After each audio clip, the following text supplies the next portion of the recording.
बहुत समय पहले भारत में सुभा दत्त नाम का एक लकड़हारा अपने परिवार के साथ रहता था। घर के सभी लोग एक साथ बहुत खुश थे। सुभा दत्त हर दिन अपने घर के पास वाले जंगल में लकड़ियां लेने जाया करता था, जिन्हें वह बाजार में बेचकर पर्याप्त धन कमा लेता था, जिससे उसकी पत्नी और बच्चों की सभी जरूरतें पूरी हो जाती थीं। कभी कभी वह अपने तीनों लड़कों को भी अपने साथ ले जाता था। इसके साथ ही उसकी दोनों छोटी लड़कियों को भी साथ में घूमने की अनुमति दी गई थी। उसके तीनों लड़कों को अपने पिता से लकड़ी काटने की अनुमति मिलने की बड़ी लालसा थी, परंतु सुभा दत्त ने उन्हें कह रखा था कि जब वह बूढ़ा हो जाएगा तब उनमें से प्रत्येक को अपनी खुद की कुल्हाड़ी देगा। सुभा दत्ता के साथ लंबे समय तक सब कुछ ठीक रहा। लड़कों में से प्रत्येक के पास अपनी अपनी छोटी कुल्हाड़ी थी और दोनों लड़कियों के पास टहनियां काटने के लिए कैंची की एक छोटी जोड़ी थी। एक दिन सुभा दत्त ने उनसे कहा कि आज वह उनके साथ घर नहीं आ सकता है, क्योंकि आज वह घने जंगल में यह देखने के लिए जा रहा है कि क्या वह नजदीक के घर की तुलना में वहां अधिक बेहतर लकड़ियां पा सकता है या नहीं। लड़कों को यह तो पक्का विश्वास था कि उनके पिता भले ही देर में आए, परंतु वे घने जंगल से लौटकर वापस आ जरूर जाएंगे। इसलिए वे सभी अपनी दोनों बहनों को लेकर घर की ओर चल पड़े। जैसे जैसे अंधेरा गहराता जा रहा था, वैसे वैसे सुभा दत्त की पत्नी और बच्चों की बेचैनी बढ़ रही थी, क्योंकि अभी तक भी उसकी वापसी के कोई संकेत नहीं दिख रहे थे। सुभा दत्त की पत्नी उसे देखने के लिए बार बार दरवाजे पर जाती थी कि उन्हें रास्ते से आते हुए देख पाए। रात बहुत हो चुकी थी। वह भारी मन से बिस्तर पर जाने के लिए मजबूर थी। वह सोच रही थी कि किसी जंगली जानवर ने उसके पति को मार डाला होगा और अब वह उसे फिर कभी नहीं देख पाएगी। इधर सुभा दत्त आगे घने जंगल में गया तो उसने उसी शाम घर वापस आने का पूरा इरादा किया, लेकिन जब वह एक पेड़ को काटने में व्यस्त था तो उसे अचानक महसूस हुआ कि वह अब अकेला नहीं है। उसे पेड़ के ऊपर से कुछ आवाजें आती सुनाई पड़ी। उसने ऊपर की तरफ देखा तो उसे सफेद पोशाक पहने पेड़ की डालियों पर बैठी चार परियां दिखाई दीं। सुभा दत्त इस दृष्टि से इतना चकित हुआ कि उसने अपनी कुल्हाड़ी एक तरफ फेंक दी और टकटकी लगाए बस उन परियों को घूरने लगा। उसने मुंह से तो एक शब्द भी नहीं कहा, लेकिन उन पर हैरान और चकित हो गया था। तब उनमें से एक परी ने उससे कहा, तुम कौन हो और इस जंगल की गहराई में क्या कर रहे हो? अब से पहले हमने कभी किसी आदमी को यहां नहीं देखा है। मैं एक गरीब लकड़हारा हूं। सुभा दत्त ने उत्तर दिया, कुछ लकड़ी लेकर बेचने के लिए आया था, ताकि मेरी पत्नी और बच्चों को कुछ खाने के लिए भोजन और पहनने के लिए कुछ कपड़े मिल सके। तब उनमें से एक परी ने कहा, लेकिन इस तरह से तो आप ज्यादा पैसा नहीं पा सकते हैं। यदि आप हमारे साथ यही जंगल में रुक जाएं, तो हम आपकी पत्नी और बच्चों की देखभाल करेंगे, जो आपके लिए बहुत बेहतर होगा।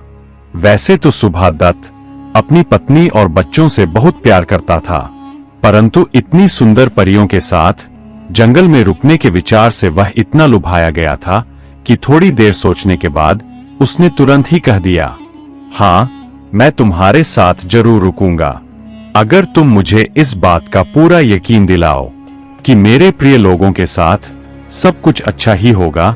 आपको इस बारे में डरने की बिल्कुल जरूरत नहीं है। चारों परियों ने मिलकर कहा, हम सब परियां हैं और हम सभी प्रकार की अद्भुत चीजें कर सकती है। हम उन्हें उनकी जरूरत और इच्छा के अनुसार सब चीजें देंगे। अब हम लोग तुम्हें भी खाना देंगी, पर इसके बदले तुम्हें हमारा काम करना होगा। सुभा दत्त ने जवाब दिया, ठीक है, मैं आपकी इच्छा के अनुसार कुछ भी करूंगा। परियों ने कहा, ठीक है, पहले समाशोधन को दूर करना शुरू करें, फिर हम सभी एक साथ बैठकर भोजन करेंगे। सुभा दत्त बहुत खुश था। क्योंकि उसे जो करने के लिए कहा गया था वह बहुत ही आसान था। पहले उसने एक पेड़ से कुछ शाखाएं काटकर रखीं। फिर वह भोजन कक्ष में रखे सामान को देखने गया, पर वहां उसे कुछ भी दिखाई नहीं दिया। फिर उसने रसोई घर में जाकर दाल चावल ढूंढे, लेकिन वहां भी उसे कुछ नहीं मिला। तब वह निराश होकर बैठ गया। तभी उसकी नजर पेड़ की छाव में खड़े एक बड़े से घड़े पर पड़ी। तब उन परियों में से एक ने कहा, क्या तुम मुझे दिखाओगे कि भोजन कहाँ है और वास्तव में तुम रसोई को कहाँ स्थापित करना चाहोगे? इन सवालों पर सभी परियां हंसने लगीं। बेचारा सुभादत्त, जो बहुत थका हुआ और भूखा था, वह बहुत दुखी हुआ और सीधे घर जाने की कामना करने लगा। घर जाने के लिए वह अपनी कुल्हाड़ी उठाने चला और उसे लेकर बस 4 कदम ही चला था। तभी एक परी ने उसके पास आकर कहा, उस पेड़ के नीचे जो बड़ा सा घड़ा रखा है, हम अपना सारा भोजन और बाकी जरूरतों का सब सामान उसी घड़े से प्राप्त करते हैं। यह सुनकर सुभादत्त ने तुरंत अपनी कुल्हाड़ी फेंक दी और घड़े में हाथ डालने के लिए जल्दी से आगे बढ़ा। उसे जो भी चीजें पसंद थी, उसने उनके बारे में सोचा और घड़े में हाथ डाला। उसे कढ़ी चावल, दूध, दही, फल और सब्जियां बहुत पसंद थीं। जैसे ही उसने इन सब चीजों की इच्छा करके घड़े में हाथ डाला, वैसे ही उसकी इच्छा के अनुसार सारा भोजन उसके सामने जमीन पर रखा हुआ था। अगले कुछ दिन एक सपने की तरह बीत गए। सुभादत्त कभी अपने जीवन में इतना खुश नहीं था। कभी कभी चारों परियां अक्सर उसे अकेला छोड़कर घूमने चली जाती थीं। तब सुभादत्त को अपने परिवारजनों की याद आ जाती। कभी कभी वह सोचता कि दिन के समय जब परियां कहीं दूर होंगी तो वह चुपके से इस जंगल से निकल जाएगा। लेकिन जब उसने घड़े को देखा तो वह उसे छोड़ने के बारे में नहीं सोच सका।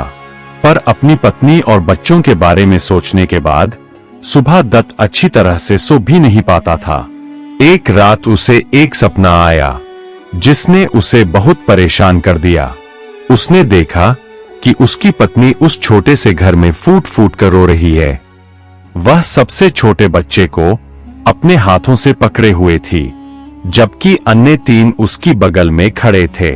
अब उसने पूर्णतः अपने घर जाने का मन बना लिया, लेकिन थोड़ी दूर चलने पर उसने परियों को चांदनी में नाचते देखा और किसी तरह उसे फिर लगा कि वह उन्हें और इस जादुई घड़े को नहीं छोड़ सकता।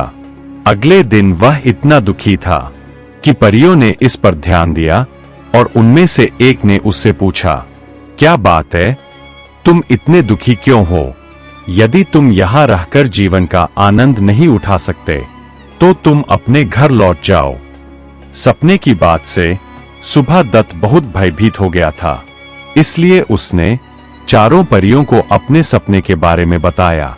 परियों ने कहा, तुम उनके बारे में चिंता मत करो, हम आपकी पत्नी को बताएंगे कि आप क्यों उनसे दूर रहते हैं।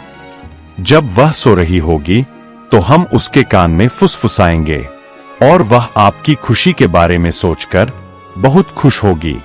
अब तुम अपनी इन परेशानियों को बिल्कुल भूल जाओ। सुभादत्त परियों की सहानुभूति से बहुत खुश था। उसने कुछ और समय के लिए उनके साथ रुकने का फैसला किया। इसके बाद कुछ समय सुखद रूप से बीता, लेकिन फिर वह बेचैनी महसूस करने लगा। यह जादुई घड़ा उसके लिए केवल एक दैनिक खुशी थी।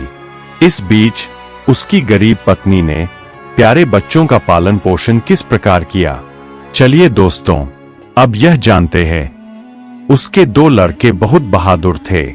जब उनके पिता जंगल से वापस नहीं आए और उन्हें खोजने के उनके सभी प्रयास व्यर्थ हो गए, तब इन दोनों लड़कों ने अपनी मां की मदद करने का काम किया। वे पेड़ों को तो नहीं काट सकते थे, लेकिन वे उन पर चढ़ सकते थे और अपनी कुल्हाड़ियों से छोटी छोटी शाखाओं को काट सकते थे। और उन्होंने यही किया। उन्होंने पेड़ों की छोटी शाखाओं को काटकर बेचना शुरू किया, जिसके बदले वे घर का राशन और अन्य जरूरतों का सामान जुटा पाने में समर्थ हो गए थे। समय के साथ साथ अब वे सुभा दत्त के बिना रहने के अभ्यस्त हो गए थे और छोटी लड़कियां भी लगभग उसके बारे में भूल चुकी थीं। जंगल की गहराई में रहकर सुभा दत्त का 1 महीना बड़ी शांति से बीत गया। फिर एक दिन उसे एक और सपना आया जिसमें उसने अपनी पत्नी और बच्चों को अपने पुराने घर में खूब खाना खाते हुए देखा। यह सपना देखकर उसे बहुत ही अच्छा लगा। जब वह सुबह उठा तो उसने परियों से कहा, अब मैं तुम्हारे साथ नहीं रुकूंगा। भले ही मेरे पास यहाँ अच्छा समय है, लेकिन मैं अपने लोगों से दूर रहकर इस जीवन से ऊब गया हूँ। परियों ने जब देखा कि वह इस समय सचमुच बहुत परेशान था, तो उन्होंने उसे उसके घर जाने के लिए सहमति दे दी। फिर चारों परियों ने आपस में परामर्श करके यह तय किया कि वे जाने से पहले सुभा दत्त को उसकी मुंह मांगी कोई भी एक वस्तु दे देंगी। लक्कड़हारे ने जब सुना कि वह परियों से कुछ भी मांग सकता है, तो उसने रोते हुए कहा कि मुझे यह जादुई घड़ा चाहिए। यह सुनकर परियों को बड़ा झटका लगा। उन्होंने सोचा यदि वे सुभा दत्त को कुछ और चुनने के लिए राजी नहीं कर पाईं, तो उन्हें अपना प्रिय और कीमती घड़ा ही उसे देना पड़ेगा और फिर उन्हें अपने लिए भोजन की तलाश करनी पड़ेगी। वे चारों अपनी पूरी कोशिश कर रही थीं कि वे लकड़हारे को कुछ और चुनने के लिए मना सकें। वे सभी उसे अपने गुप्त खजाना घर में ले गईं। उन्होंने रास्ता शुरू होने से पहले सुभा दत्त की आंखों पर पट्टी बांध दी ताकि वह इस रास्ते को न देख सके। आखिर में जब उसकी आंखों से पट्टी खींची गई, तो उसने अपने आप को एक बुलंद हॉल में पाया, जहां छत के रास्ते एक दरवाजा खुला था, जिसके माध्यम से रोशनी आ रही थी। फर्श पर सोने और चांदी के सिक्कों के ढेर लगे थे और उनके पास बहुत सारे कीमती पत्थर भी पड़े थे और दीवारों पर सुंदर वस्त्र लटके हुए थे। सुभा दत्त उस नजारे को देखकर काफी चकित था, लेकिन वह एक अज्ञानी लकड़हारा तो था ही। उसे गहनों और कपड़ों के मूल्य का कोई एहसास नहीं था। इसलिए जब परियों ने उससे कहा, तुम यहाँ से कुछ भी चुनकर ले जाओ और हमारा घड़ा हमारे पास रहने दो, उसने ना में अपना सिर हिलाकर कहा, नहीं नहीं, मुझे तो बस वह जादुई घड़ा ही चाहिए। परियों ने एक के बाद एक माणिक, हीरे और अन्य कीमती पत्थरों को उठाया और उन्हें प्रकाश में ले जाकर रखा, ताकि लकड़हारा उन्हें अच्छे से देख सके कि वे कितने प्यारे और कीमती है। लेकिन उसने फिर से वही कहा, नहीं नहीं, मुझे तो सिर्फ घड़ा ही चाहिए। परियों ने सुभा दत्त को बहुत समझाया कि यह मिट्टी का घड़ा बहुत आसानी से टूट जाएगा, फिर यह आपके लिए अच्छा नहीं होगा। लेकिन लकड़हारा अपनी जिद पर डटा रहा, नहीं नहीं, मुझे तो बस वह घड़ा ही चाहिए। परियों ने दुखी होकर जवाब दिया, ठीक है, तुम यह घड़ा ले जाओ और हमें अपना चेहरा फिर कभी नहीं दिखाना। इसलिए सुभा दत्त ने बहुत सावधानी से घड़े को ले लिया। परियों ने उसे तब तक देखा जब तक कि वह दृष्टि से ओझल नहीं हो गया। तब तक उनमें से एक ने कहा, वह मनुष्य बहुत स्वार्थी था। दूसरी ने कहा, अब हमें उसके बारे में भूलकर कुछ फलों की तलाश करनी चाहिए। परियों को खाने के लिए बहुत कुछ नहीं चाहिए था, वे सिर्फ फलों और ओंस पर जीवित रह सकती है। सुभा दत्त की पत्नी और बच्चों ने उसे जंगल के रास्ते से वापस आते हुए देखा, तो उन्हें खुशी के साथ साथ आश्चर्य भी बहुत हो रहा था। सुभा दत्त उस घड़े को घर नहीं लेकर गया, बल्कि उसने उसे अपनी कुटिया के पास ही पेड़ की एक खोखर में छिपा दिया था, क्योंकि वह इस जादुई घड़े के बारे में किसी को कुछ नहीं बताना चाहता था। उसने अपनी पत्नी से कहा कि वह जंगल में अपना रास्ता भटक गया था। उसने परियों के बारे में किसी को कुछ नहीं बताया। जब उसकी पत्नी ने उससे पूछा कि इतने दिनों तक जंगल में उसे भोजन कैसे मिला, तो उसने जंगल में पाए गए फलों के बारे में एक लंबी कहानी उन सबको सुना दी। उसके बच्चों ने तो उसकी बात पर विश्वास कर लिया, पर उसकी पत्नी के मन में कुछ शंका घर कर गई थी। अगले दिन छोटी लड़कियों ने अपनी मां से उनके पिता के लिए कुछ अच्छा और स्वादिष्ट भोजन पकाने को कहा। तभी सुभा दत्त ने उनसे कहा, मेरे प्यारे बच्चों, तुम्हें इस बारे में चिंता करने की कोई जरूरत नहीं है। आज मैं तुम सबके लिए बढ़िया सा स्वादिष्ट भोजन लेकर आता हूं। बच्चे भी अपने पिता के साथ जाना चाहते थे, लेकिन उसने उन्हें घर पर ही रुकने का आदेश दिया। उसने एक बड़ी टोकरी ली और अकेले ही घड़े के पास चला गया। कुछ ही देर में वह अपनी टोकरी के साथ वापस आ गया, जिसमें सभी तरह की अच्छी अच्छी चीजें थीं। इनमें से कुछ व्यंजनों का तो उसकी पत्नी और बच्चों को नाम भी पता नहीं था। उसने अपने परिवार जनों से कहा कि वह रोजाना ऐसे ही उनके लिए जंगल से स्वादिष्ट भोजन और फल लाया करेगा। सुभा दत्त अब बेचने के लिए लकड़ी काटने नहीं जाया करता था और उसके लड़कों ने भी ऐसा करना छोड़ दिया था।